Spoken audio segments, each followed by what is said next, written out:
Hello, my name is Tanya Morning Star Darling, and I'd like to share with Rising Wines Collective today a little bit about how to taste so that we can identify what we like, select wine better, and enjoy wine more.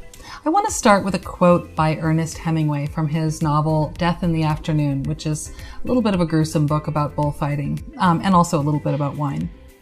Wine is one of the most civilized things in the world and one of the most natural things of the world that has been brought to the greatest perfection, and it offers a greater range for enjoyment and appreciation than possibly any other purely sensory thing. Truer words about wine have rarely been spoken. Wine offers an immense pleasure, but it can also be a little confounding when you have to identify why you like it or dislike it. So these tips may help you. You may have seen wine lovers slurping and gurgling their wine and thought how silly or pretentious they look. Well, all of those funny noises and faces actually help us more intensely and accurately appreciate and evaluate wine. When we taste wine, we use an amazing amount of our brains, including both the frontal cognitive thinking and the back more primitive brain, which is where we process both memory and smell. If you were to look at one's brain on a scan while someone was tasting wine, in fact, you would see the brain coming to life all over. In fact, systematically, tasting wine is very good for brain plasticity and promotes mental acuity in other parts of our lives. Basically, tasting wine keeps your brain in shape and keeps us young. So tasting wine is good. We use, in fact, also all of our senses when we taste wine as well, with each sense informing us of things about many different aspects of the wine. When we look at the wine, we analyze its color and hue, and we could potentially infer everything from the grape variety to the age of the wine and more. In general, red wines start out in their youth as purple or on the blue spectrum and take on more of an orange or brickish tone as they age, while white wines have a slight green tint to the edge in their youth typically and turn more gold and amber over time. Here I have a Chablis that's actually a few years old, so you can see it's almost kind of a medium gold color. This wine is actually 7 years old, so it's got a more golden hue to it, which indicates something about its age. And then here I've got Washington Syrah. And actually, typically when we're analyzing wine, we look down over the glass and we try to assess the hue at this rim area right here. That's where we can see the hue most clearly. And here, if you were to look over the wine, you'd see a purple hue. So this wine is youthful. And also Syrah in general resists oxygen. So it retains that purple or blue color longer than some other grape varieties. We can also tell a lot from looking at the glass. We can tell something about the sweetness or the alcohol level by looking at the texture or the legs or the tears that fall on the glass, can tell us whether there's sugar or alcohol in the wine after we swirl. We see effervescence, we can see bubbles, we can even see some faults if the wine is hazy or cloudy. We swirl, we sniff, we smell the wine, and each of these things tells us more about the grape, the climate, the ripeness of the fruit, possibly, and the list is longer than I could name here.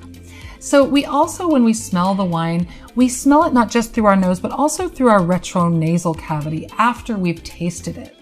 And at this time, new aromas appear and reveal themselves in our mouth as we're tasting the wine. When we put the wine in our mouths, really what we're doing is a combination of touch, taste, and smell, actually.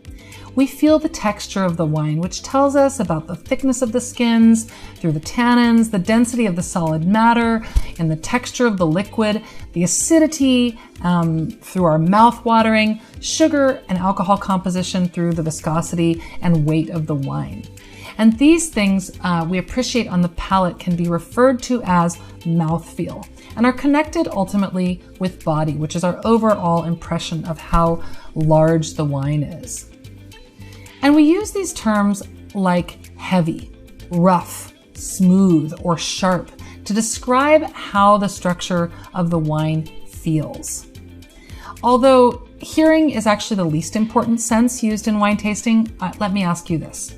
Who doesn't get pleasure from the popping of a cork, the clinking of a glass, or the fizzing of foamy effervescence? Everybody does. So hearing is actually included on our emotional sensory experience of wine. In terms of wine's structural components, essentially, wine can be seen as a combination of 5 elemental building blocks: aromas, acidity, tannin, sugar, and alcohol. Aromas we've already discussed. Acidity we perceive as kind of a puckering or a sharp feeling. It kind of prickles, and it also makes our mouth water. So if you were to lean forward and relax your face after you've spit or swallowed the wine, you would feel actually like you were going to drool. And that's because if the wine has high acidity, so it really makes your mouth water. Tannins we experience as textural or drying and even stringent in sometimes in their youth, or if if the grape wasn't fully ripe. So try to experiment, for example, with maybe eating raw walnuts, grape skins, or even pomegranates, and you'll understand what tannins are. They dry out your lips and your teeth. Sugar, or lack thereof in many dry wines, sugar is smooth and it's viscous. It feels a lot like alcohol on the palate, except it doesn't burn. Finally, alcohol is the great unifier. It carries and enhances everything about the wine throughout your palate when it's well balanced. But beware, it can burn and numb when it's not well balanced. Alcohol is also viscous like sugar, and it feels heavy, but it'll also burn. So you can distinguish it from sugar in that way. Sugar is soft and alcohol burns a little bit. And sometimes if you can't tell which it is in the wine, you can just whistle a little bit of air into your mouth like this. And if it's alcohol, that'll enhance the sensation of the burn for you. Each of these elements hopefully marries together in a balanced way, meaning that they're in harmony with one another. And when it comes to a final assessment, we've already discussed balance. Length for me is how long interesting things are happening, while complexity is the variety of pleasurable things that we're experiencing. So it's not rocket science, but with a little bit of understanding and practice, you can enjoy wine much more. Identify what it is you like and why, so that you can communicate about it to wine stewards or shopkeepers or your friends. Now let's taste a wine. You're gonna see me do something a little bit funny. I'm gonna put it in my mouth. I'm gonna swish it all around. I call this mouth washing. Then I'm gonna lean forward. I'm gonna whistle a little bit of air through my lips, close my mouth, and breathe out through my nose. That's gonna push the aromas up into the retronasal and enhance my experience. And sometimes I'll even get new aromas when I do that. So I've already looked at the wine, and it's got a deep purple color. On the nose, it's got actually blueberry and a little bit of vanilla, blackberry, kind of a brambly blackberry. And let's see what's going on the palate.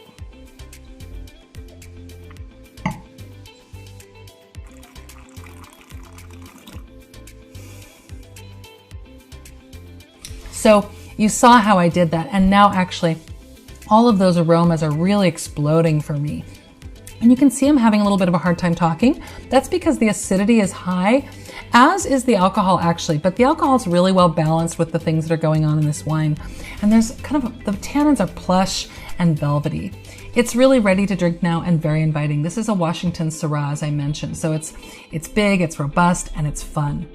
I hope that you find these tips useful and that you enjoy wine more. They help you to enjoy wine more and make better choices when buying wine.